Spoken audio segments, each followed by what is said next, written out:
Riddle me this. I can use creation tools that can allow you to record and edit your podcast from your phones and computers. I can distribute your podcast so it can be heard on all the major listening platforms such as Spotify and Apple Music. I can make you some money, no strings attached. I'm free as a bird. I'm something you raise on a ship besides a sail. Who am I? That is correct. Anchor, baby. For more information, visit anchor.fm today. Greetings, fellow investigators. Special Agent Spooky Clutter here. Have you ever had a craving for a nice, refreshing energy drink, but you don't want the annoying sugar crash that comes with it?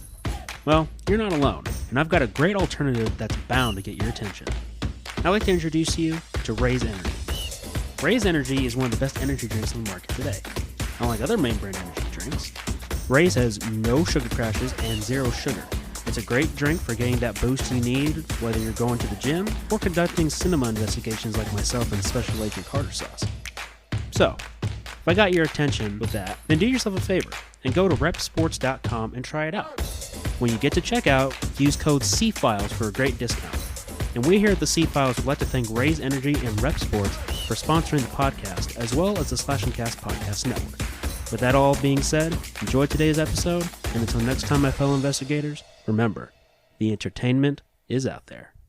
You're listening to the C-Files RetroAthon. In Season 1, they investigated some of the greatest horror and sci-fi that cinema has to offer. Now, they're taking you to the classics that started it all. From the mystical performance of Lugosi in Dracula, to the terrifying analogy of the dangers of nuclear weapons in Godzilla.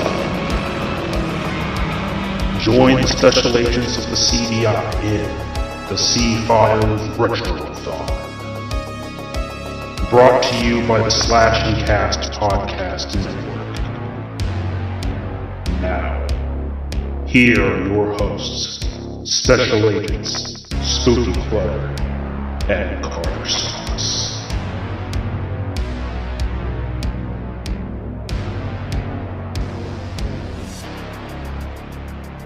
Greetings, fellow investigators.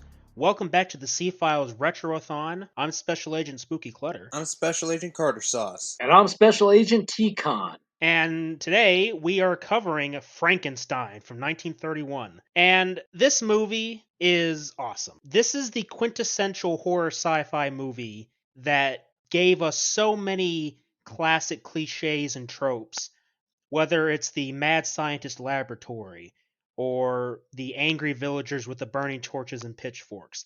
This movie is a classic through and through, and I'm very excited to talk about it today. Yeah, speaking of, this came out in 1931. This is actually a second adaptation to film because the first one came out in 1910, 21 years before this came out. Interesting. Am I right? That's right. The first Frankenstein film was actually made by, I believe it was Thomas Edison, if I recall. And that was actually a silent film because at that time we didn't have the sound film like we have now. So, but yes, Carter is absolutely right. This was the second iteration of a Frankenstein film. Of course, this was all based on Mary Shelley's novel, Frankenstein. So the thing with this movie is that they've added in a few different things. They change around some names, and you see that a lot with film adaptations of books. You'll see that the filmmakers will take certain liberties with the original source material, and oftentimes they usually do this to make the plot go a little smoother because you have certain books that would be very difficult to translate to film properly. One of the biggest indicators of this is Stephen King's It, for example, because that book is so long and there are so many different plot points in there and stories that trying to translate that over to a 1 hour or 2 hour film would prove difficult. With this film, however, the major changes we see have to do with some of the plot an addition of some characters, changing of names and such. But as far as the film goes, Boris Karloff as Frankenstein's monster is fantastic. I didn't realize that Boris Karloff was only 5'11", because in the film he's so tall. Like, he towers over most of the actors in this film, including Colin Clive, who plays as Victor Frankenstein. And this could be attributed to the fact that not only he's 5'11", but because I'm guessing that the boots that Boris Karloff was wearing for the role, they elevated him, giving him a few extra inches. But it works because he looks pretty tall, and you would imagine Frankenstein's monster to be really tall, because if he was a short monster, then the intimidation factor really wouldn't be there. You know what I'm saying? Yeah, but I also want to add there too is that they did a great makeup job with Frankenstein. That was really well done as far as the facial, makeup and whatever they use. I think they had to add something on the forehead, because the way the eyebrow area like pushes out. Right. Jack Pierce is the man responsible for doing the makeup. And Jack Pierce would actually go on to do the makeup for most of the Universal monsters that we see going forward. This will include the Mummy and the Wolfman.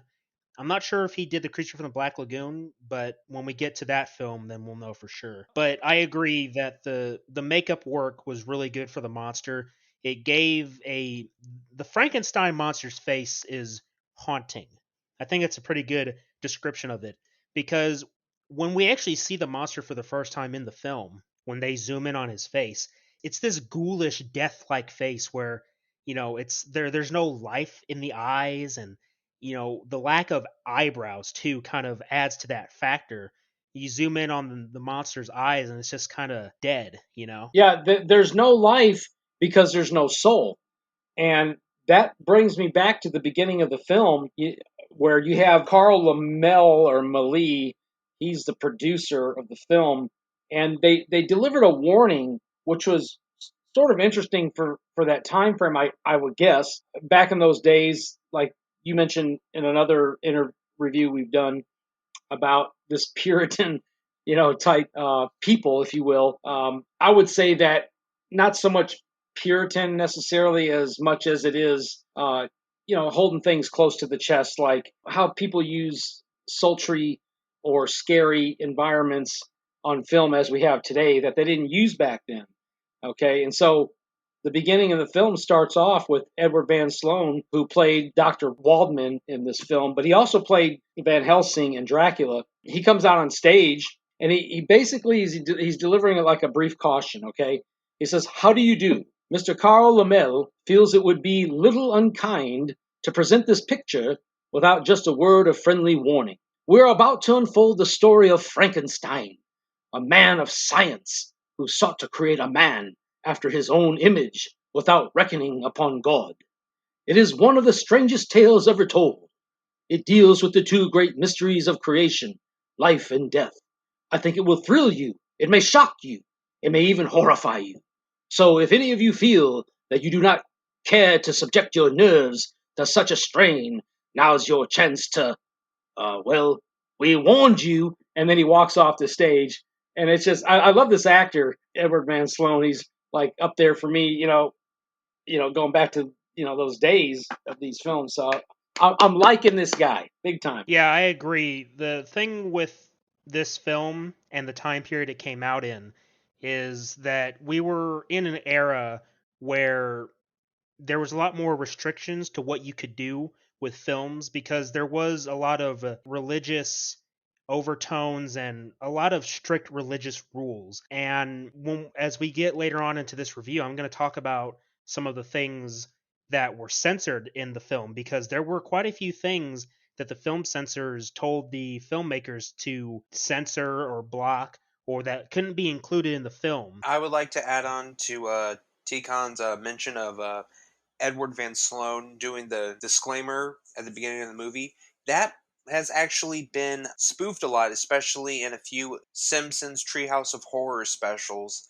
And the way that he is explaining to the audience of what Frankenstein is and how, like, what to expect, it feels like I'm getting, like, it feels like it's like let's just say that this was the granddaddy of the Twilight Zone. Yeah, you could say that, not only because it's black and white, but because you do have those kinds of warning things. And of course, it's become a cliche in its own right. But I like it anyway because it gets you into the movie. And, we can look at it now as it being kind of cheesy or like, oh my God, we don't need to see this. We already know what's going on. But at that time, this movie most likely did scare a lot of people because you didn't have a lot of these big budget horror movies like we have today, where your senses and other things have been deprived, or you are in this mood where it's like, oh yeah, I've seen plenty of horror movies, blood and guts everywhere, so this movie isn't so scary. But for people back then, it was scary, and it's hilarious seeing this little introduction. So, speaking on the monster, Boris Karloff, well, the actor, I should say, I mentioned in our Dracula review that I wanted to mention something about Bela Lugosi in this film. And the reason is, originally, Bela Lugosi was wanted for the role of Frankenstein. Now, there's a few different stories and rumors going around as to why Bela Lugosi said no to the role. One of the more popular rumors or reasons that he said no was because Bela Lugosi felt that there was no talent to it, or that he didn't want to do it because it wouldn't take much acting to do, because there was no dialogue. Obviously, the monster never talked in the film. It was all just body movements. There was grunting sounds. There wasn't much to it. So he didn't get chosen, or he didn't come in for this role. Instead, it was Boris Karloff. But the very interesting thing is that years later, in the Frankenstein sequels, I can't remember which one at the moment. The name escapes me, but one of the Frankenstein movies, I believe, actually, you know what? I think it was actually Frankenstein versus the Wolfman. Bela Lugosi actually gets to be the Frankenstein monster in Frankenstein versus the Wolfman. So while he wasn't the Frankenstein monster in this film, he would later be the Frankenstein monster in another film. And in the Frankenstein sequels, we actually get to see Bela Lugosi in these films, but he actually plays as Igor. And it's really interesting to see, after his success on Dracula, he didn't come back for Frankenstein, but it's almost like he would later kind of regret it because the Frankenstein monster became so popular. Yeah. Also, what's interesting too about this film is that the popularity of these actors. Like from Dracula, we get Edward Van Sloan coming back, and we get Dwight Fry. Of course, Dwight Fry's playing Fritz in this film, but he's what I would consider to be the Igor guy. And I'm not sure where Igor came in, and you probably can elaborate on that later. But it's interesting that he wasn't called Igor. I don't know why, but that's something I can look at. But of course, we see Edward Van Sloan coming back too, like I said earlier, who is playing Van Helsing. So that's really interesting too. Yeah, the thing about Igor and the name Igor comes in one of the Frankenstein sequels. And the thing about the Hunchback servant is that in the original novel, there was no Hunchback servant or apprentice or assistant for Frankenstein. That was something that was invented for the movie. And a few different things that this movie had done that became cliches that would be parodied later on. One thing that I mentioned in the beginning is the mob with the burning torches. You have the famous windmill scene, at the windmill house where Frankenstein and the monster get burned down, right? The thing that comes up again as well is the Igor. This was parodied a lot in Young Frankenstein, with the Igor being the hunchback servant. And it's really interesting to know that some of the famous cliches that people associate with the Frankenstein movie doesn't actually happen in this movie. It's the sequels that people are mistaking, but that's because that a lot of people haven't seen these original films, which is a shame, because while these movies are dated in many ways, they're still really fun to watch, to see where we were in cinema. Yeah, these are the very early days of film with audio, of course, and I think that because it's a new thing, right? It's like having a horse and carriage and then eventually going to a car. It's a new thing, and so th- these people that did movies like this were actually doing stage acting first, and you can see that in this film and all these earlier films that are on video, and how their skills and talents came from those different venues of stage acting, not only here in the United States, but especially in Great Britain, which was a hub for lots of stage plays and acts and everything. And you can still see that today. If you were to go watch BBC, you would see a bunch of that stuff. And I always loved British acting. I think that they sort of set the standard and held it for such a long time. I would like to add on to the acting and the cliches. Actually, one of the cliches is that the most iconic line in cinema history of when Frankenstein declares that the monster, it's alive, it's alive, it's alive. That moment will be marked as forever a line in cinema history. Not to mention, it's been spoofed many times or it's been referenced in other shows. And speaking of Frankenstein, there's one nitpick I'm going to call out. So, in the opening credits, we see that Dr. Frankenstein is called Henry Frankenstein, which is weird because in the book, wasn't he called Victor Frankenstein, not Henry? And it's somehow the cop is called Victor, which is weird. Right. Well, the thing is, like I said in the beginning, is that the filmmakers took certain liberties with the original source material, and this is nothing new. This has been done before. We've seen this more in modern times that they'll change certain names, and there's no real reason why in some cases. It's just something that they did.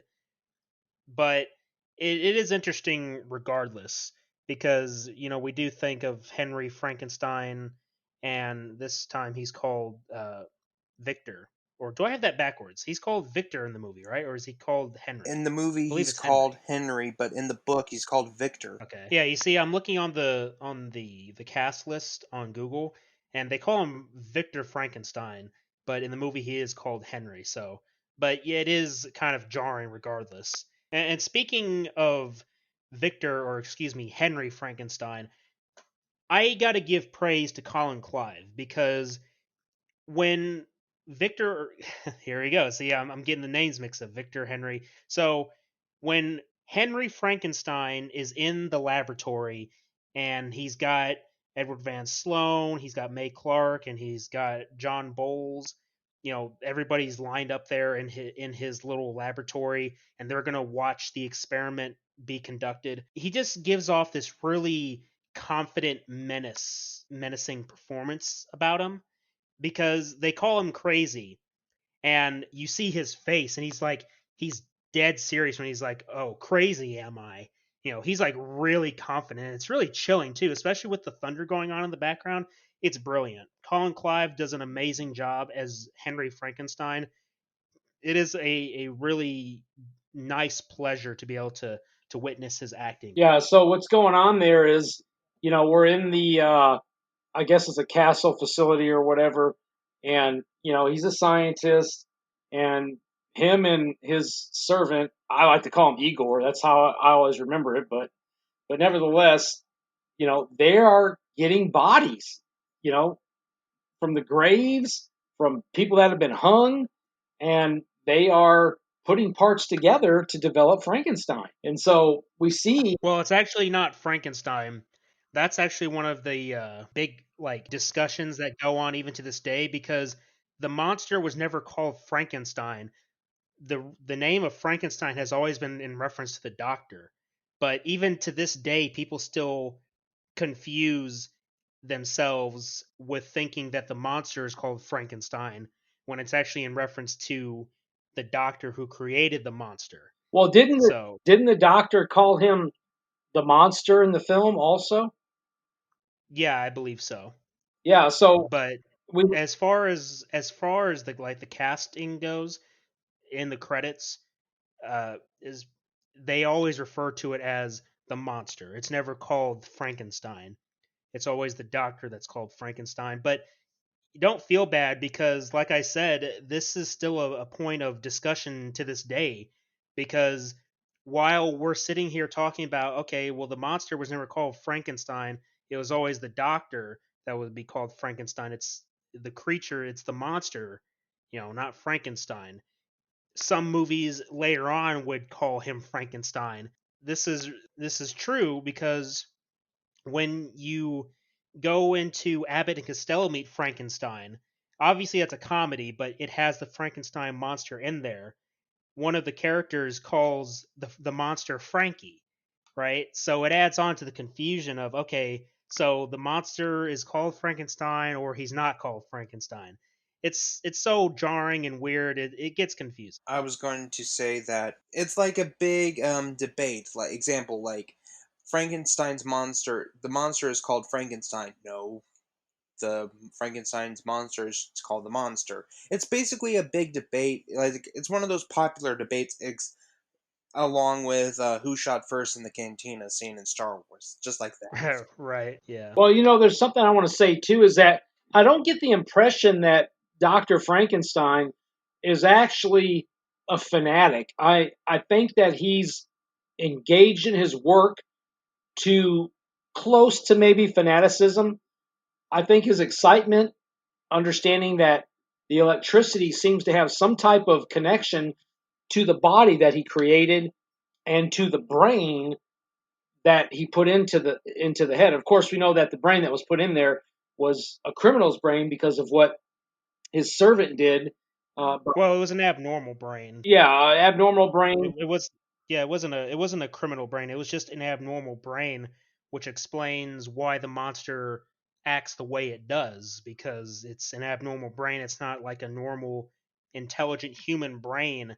It's something that's like deformed, or it has issues, is the point. Well, it did have cognitive things going on in its mind, and yes, it did eventually become criminal unknowingly, of course. So you're right, and I'm right in that aspect. So the bottom line is that Dr. Frankenstein took advantage of his former teacher's display that he was giving there in the class regarding the brains, and I guess basically, there's some stealing going on here. When actually Dr. Frankenstein probably could have I don't recall, did he ask his teacher if he could get that brain, or was it all concocted to steal it? Well, remember, what happened is Frankenstein was trying to do this experiment, but Dr. Waldman essentially called him crazy and that you shouldn't do it. So Frankenstein leaves the university to act independently, to do his own work without being restricted by the university. And this is true because this is exactly what Dr. Waldman says in the film, particularly in the beginning act. And so Frankenstein is acting of his own accord. He's doing things under the table in secrecy, which is why he's grave robbing, taking from dead bodies to make this new body. And that's why he sends Fritz to go get the brain, because he's not with the university anymore. He can't just walk in there and say, hey, can I have that brain? Although that would have been funny to see him try and do that. Like, oh yeah, Dr. Waldman, mind if I take this brain for a experiment, air quotes? The whole point is that Frankenstein has a lot of big ambitions, but it comes into the question of morality, and should he really be doing this, messing with life and death? And, to get back to what you said about Frankenstein, I agree that he doesn't seem like a fanatic or like he's a bad guy. He's just a very ambitious scientist that wants to learn the secrets of life and death and create his own life, and to have an accomplishment for it. It's somewhat selfish, but if you consider his mindset, it's not entirely selfish, because he wants to learn the secrets of life and death. I mean, that's what everybody wants to know, right? What happens when you die? How exactly is life created? Can man himself create life? Well, you see that electricity is obvious in reality. I mean, yeah, we're made up of water like a huge percentage of water, but yet there's an electrical charge going on right in the center of our chest that is electrically induced. And so we don't really know. I mean, we get a story out of these holy books that talk about it being made from the dust and what have you. I think that there's something else going on. Of course, it doesn't get alluded to in this film necessarily, but we do get this image of, and we didn't see the lightning, which would have been nice to be seen. And of course, in later versions of Frankenstein, you'll get to see that lightning come down, and which makes the films more exciting. And so I think that lightning is so important, electricity for life. Right. So I wanted to talk about the soundtrack, or should I say the lack of soundtrack once again.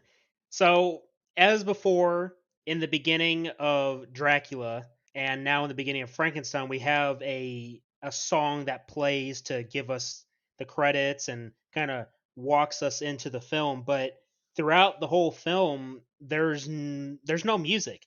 Everything is really quiet. It's all just the dialogue or the electricity or people screaming, gunfire, whatever. But there's no actual soundtrack until the end during the credits.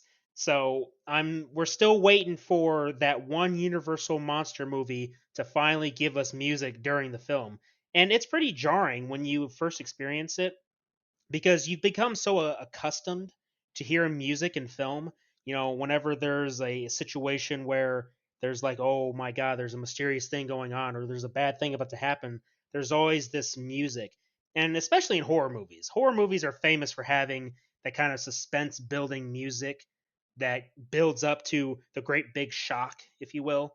But this movie doesn't have that music whatsoever. Even in the most shocking moments, there's no music. It's just kind of mute. Yeah, the music would have made a much better excitement for the particular scene that the music would come out in.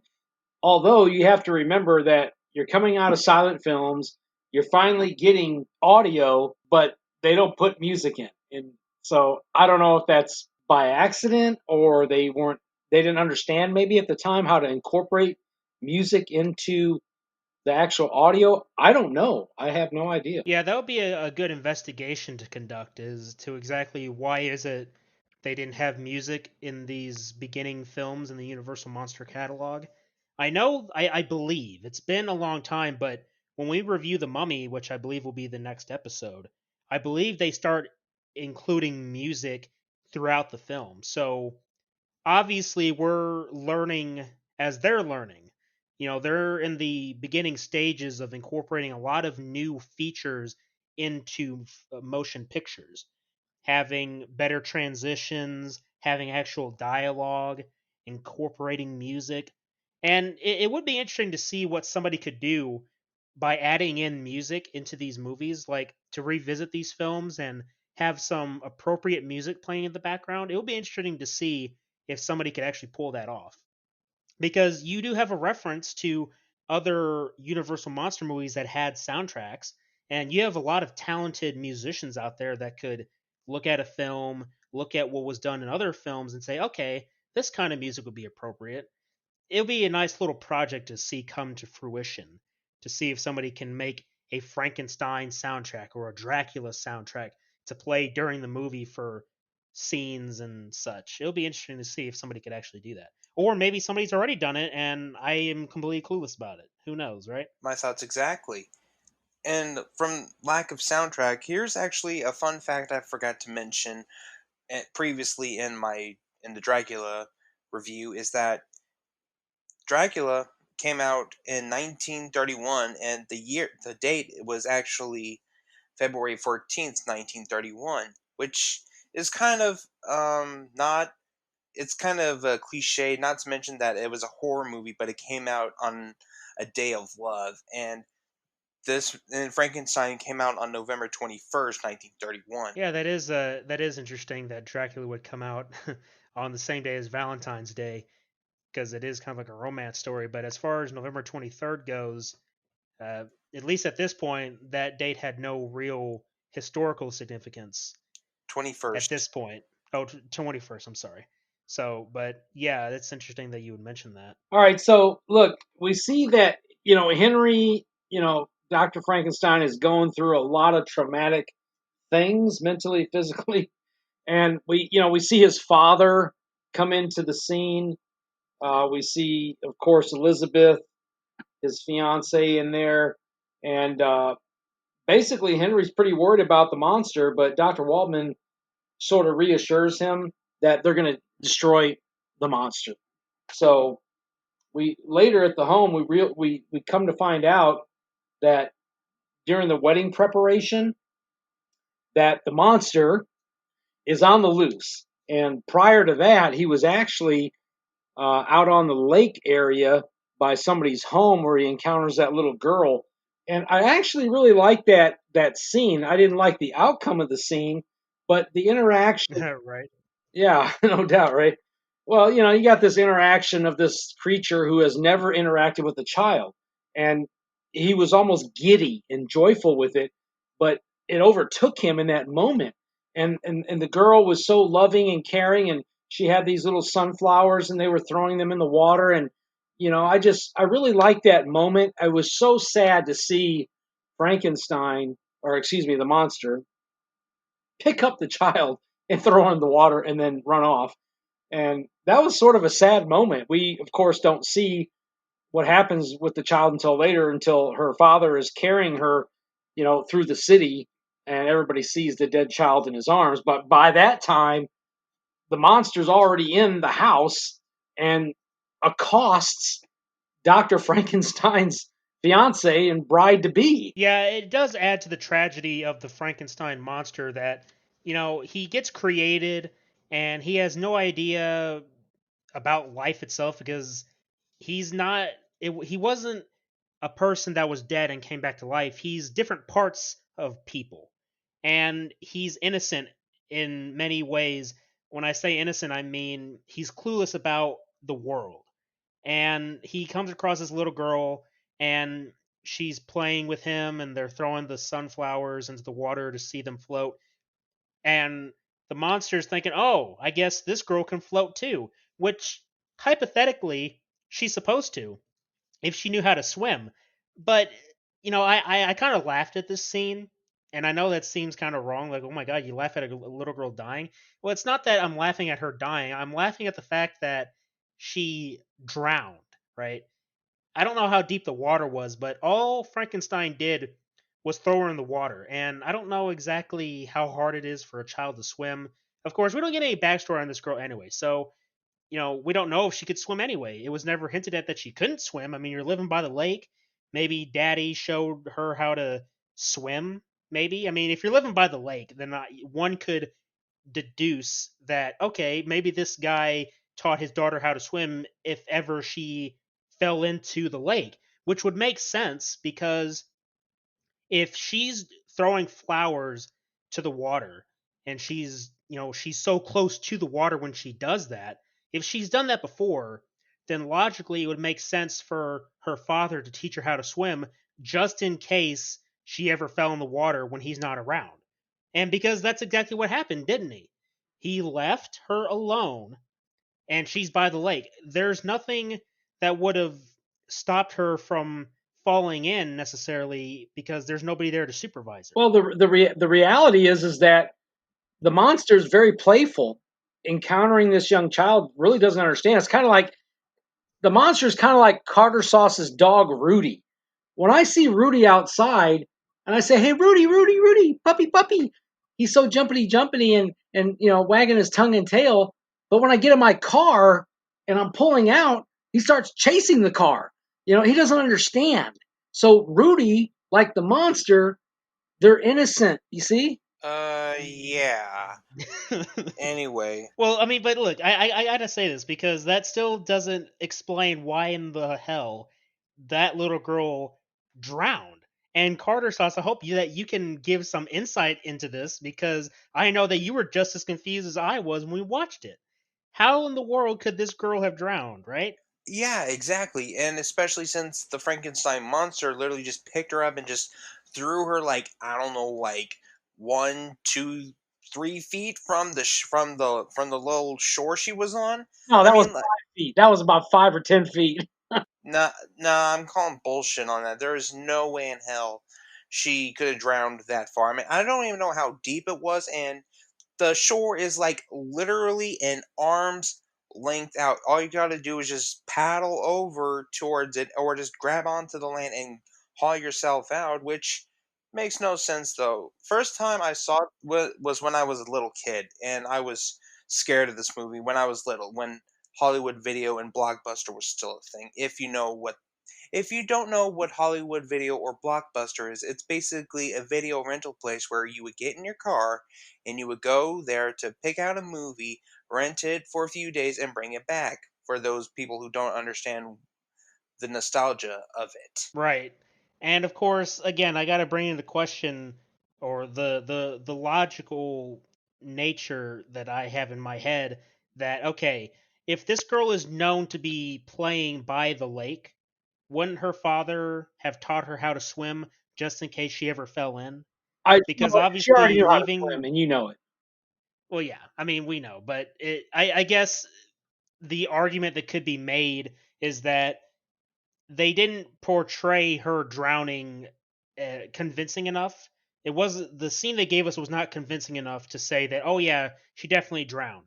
Now, if the monster had walked into the water with her and then threw her out farther, then you could say, okay, maybe she did drown because she was too far out and she didn't know how to properly swim in deep water, and therefore she drowned. Well, look, But here's the that's not what deal. happened. Here's the deal. The father walks into town, okay? And so what that does is it elicits a response by the mayor to rally to rally the people with torches, and we won't elaborate on torches other than for the effects of the movie that this creature killed the girl because there's nobody else around. And the father's like, she's been murdered. And then here we go. It's the rallying cry from the mayor, which you never see, right? There, spooky clutter. The mayor's never doing shit these days, right? But nevertheless, in this Well, movie, clearly he did though in he this did. film. He rallied, got the rally cry, and everybody's got their torches, and then they light them on fire, and we know where they're going. Well, we kind of know where they're going because they don't have a direct location for the monster anyway. So, I mean, they go off and they chase the monster, and That is it's that interesting. stereotype, right? Isn't it? That's the You're stereotype that right. we get. The question is Yep. how do they know how to go to the windmill? They didn't know how to. They didn't know exactly because they had to follow the whole thing was about finding the monster, and it just so happened that they happened to see the monster carry off Frankenstein, and they chased him to the windmill. So they didn't know to go to the windmill. They just went there because they saw the monster going there carrying off Right, Frankenstein. right. You're right. That's right. That there was a path that led there once Frankenstein or the monster encountered Dr. Frankenstein. So, yep, I got it. And then they let loose the hounds, which helped out. And it's kind of weird though of the angry mob and the mayor actually doing something about it, because this is a universal horror movie, and there's only a time when the mayor is actually, and there's a cliche that the mayor is oblivious to what's going on, and I'll give you a big old clue which one I'm referring to. The mayor from Jaws. That's who I'm referring to. That's a good comparison. Although in this case, the mayor actually did something. He actually helped in leading the mob. It's kind of like as we go further into the future, we're regressing instead of progressing, right? Because we always see the mayors be oblivious and lazy as hell. They're not doing shit. But in this film, the mayor actually gets off his ass High horse. and does something, right? So, and then of course we get to the windmill scene, which is a cliche in and of itself, as mentioned earlier. But I like it. And speaking of that windmill, in the climax of the film, Frankenstein gets thrown off by the monster, and he hits one of the windmill blades or fans, and then he falls off, and yet he's still alive. And I'm scratching my head wondering, how in the hell is he alive? I mean, how high was that drop? Like, how far was that drop from the top of the windmill, the balcony where it was at, to the bottom after hitting the blade? This guy would have broken ribs, and then when he falls off, he lands on his back. So he'd have broken ribs and a broken back. But oh yeah, he's fine. Everybody, busted head. he just needs to rest. I mean, the only way in real life that I would have called bullshit on how he would have been dead though. I mean, not to mention how hard he hit that blade though, because there's a possibility not only if you break a couple ribs, there's a possibility you could probably break your back or you could just tweak your back. There'll be back problems though, and the only Tweak your back. That's funny. yeah, and what was I saying? Oh yeah, it would have been nice though if there was like a convenient uh, bale of hay just for him to fall on, or just had like something there to break his fall. It would have made sense though. But if he literally got yeeted off of a tall building and you fall onto like a blade, not only you're going to get broken ribs, you're probably going to get a big ass bruise and probably a broken back. And then you swing off and then you fall onto the ground. Ouch. And there's nothing there, just hard dirt. And be thankful there wasn't a rock under there, because if he fell on his back onto a rock, his spine would be fucked. I guess we're trying to make sense out of movie logic, and oftentimes that is a fruitless endeavor. So, as we begin to wrap things up here, what is something that you guys liked about the movie, or didn't like, or whatever you want to say? What is it about this movie that stood out to you the most? Well, I gotta say that the monster actually, to me, did a really good job of portraying its character. And like Dracula, in many ways, took the role and applied their skills, talents, and abilities to that role. And as a crazed monster with no soul and coming into this world in the manner in which it did, you would expect these type of erratic behaviors of uncertainty, hints of love, lots of pain, and all those things wrapped up together. That Boris Karloff really pulled this role off. Likewise, like Dracula did with Bela Lugosi in that film. So that's really good. I enjoyed it as a child. Look, 45 years ago when I first watched this film, because I was 5 or 6 years old, it scared the hell out of me. So we can see as the times have passed, we see things differently today because of the material we have today. But back in those days, and of course, you folks, you're young people, you remember the things that scared you as a child, and likewise with me. And it goes back and back and back. Because back in the early 1930s, I mean, this film got rave reviews from the New York Times, Film Daily, Variety. In the Film Daily, they say that they called it a gruesome, chill-producing, and exciting drama that was produced intelligently and lavishly with a grade of photography that is superb. So, of course, there's a lot of pomp and puff there, if you will, because it's a newspaper or whatever talking about it. But again, it's a film for its time. It's the early film era, and so I enjoyed the film overall. I didn't like the ending, and we can maybe touch on that too before we shut down here. But overall, I really love the film, and like I said, I love the monster. Did a great job. Boris Karloff, top rated guy. I have to say that this movie, it's excellent, even by the classic era, because this was made in 31.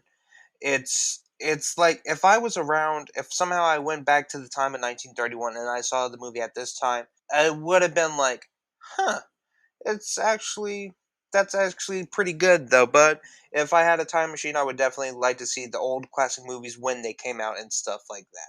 But Boris Karloff and the production, Universal Studios, great job.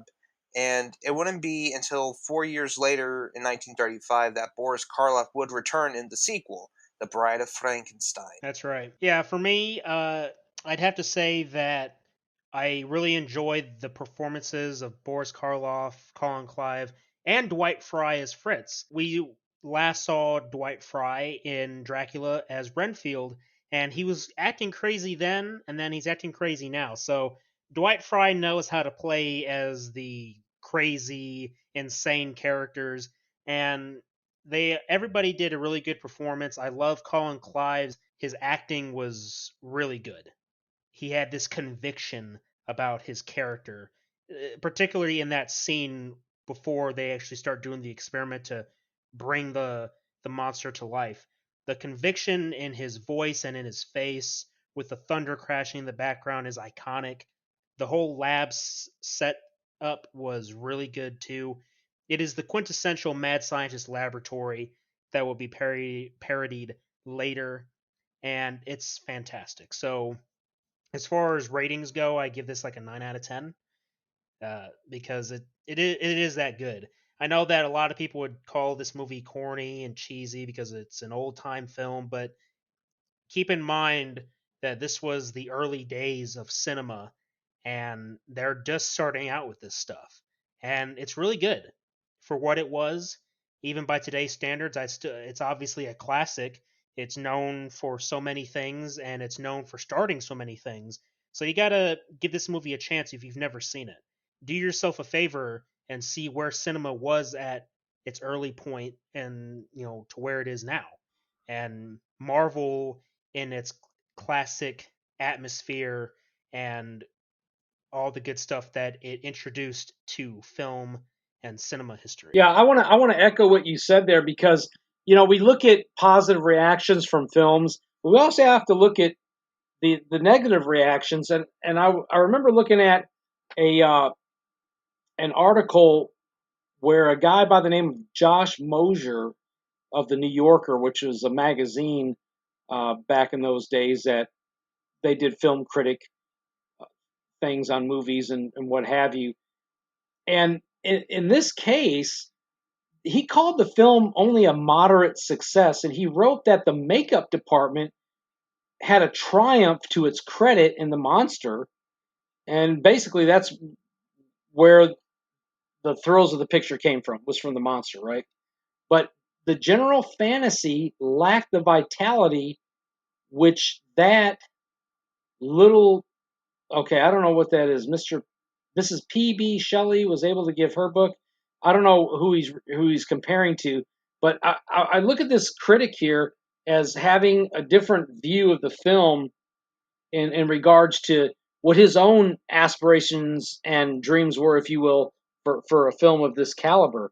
And so, what that does is it makes you think about the past. It makes you think about people that had imaginations like Tolkien with Lord of the Rings, and that goes way back.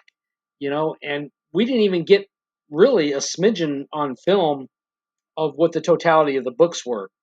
But it's good to look and listen to critics because critics aren't just trying to criticize films, at least back in the early days, right?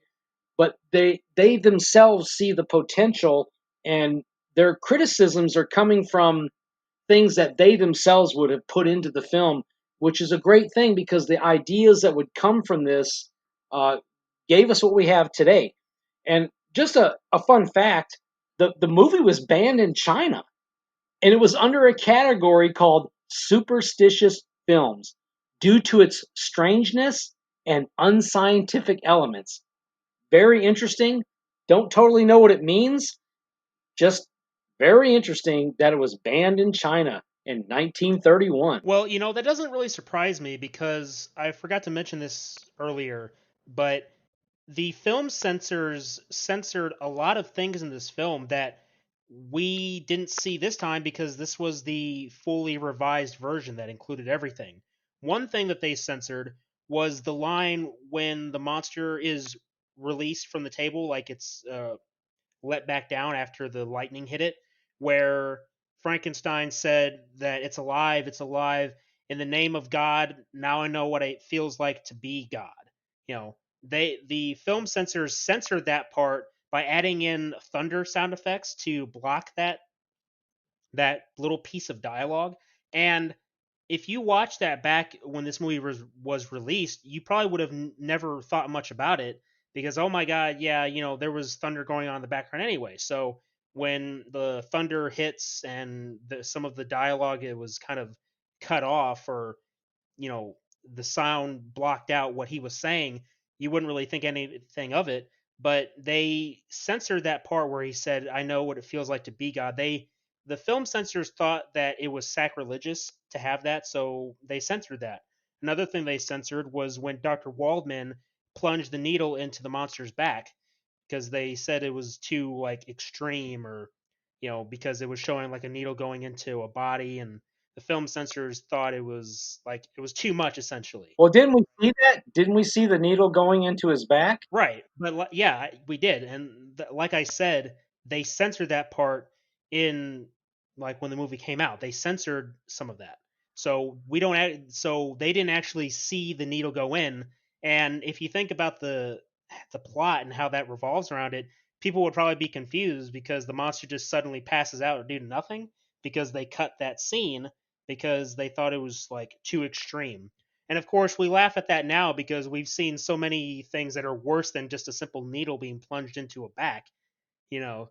But that just shows how strict they were with film. Well, yeah, and I have to say, because back in those days, at least here in the United States, that Christianity was, or Catholicism, whatever it was at the time, ruled and reigned as far as over the minds of people. And I just want to take this as a moment. I don't want it to be political, but it's just a fact. Back in those days, there was a lot of religion going on in the United States, for good or for ill. People can determine that for themselves.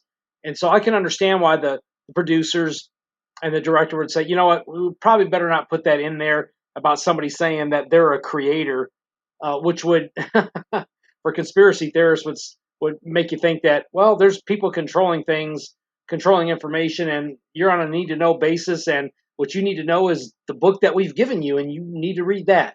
We don't need to have another human being saying I've created life. But that's enough of my soapbox talk about that. So, any last words, Carter, before we wrap up? Actually, I'm pretty good. Let's wrap it up, boys. Well, thank you guys very much for tuning in again. It's been fun, and I'm really enjoying this retroathon so far. Going back to these classic films has been a tremendous honor, and I can't wait to talk about the next film, which should be The Mummy. We'll see what happens, but this retroathon was a very important thing for us to do. It's almost like a passion project, because these films paved the way for so much of film history that they need their day in the sun again, because we're coming back into that time period where, in 10 years from now, it's going to be 2033. And, we had movies coming out in the 1930s. So, we're going to hit like an anniversary, if you will.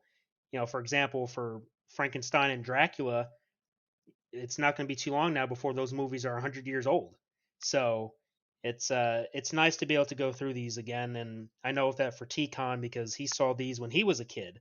So this is a good trip back in time to memory lane to review these films and to give them their due justice. So I'm very honored to be able to be a part of this, and I'm glad that I'm joined here by my co-hosts, because without them, this podcast wouldn't be as successful. So thank you very much, gentlemen, for being here. It means a lot. Well, you're very welcome. So with that all being said, thank you guys very much for listening. And until next time, remember, the entertainment is out there.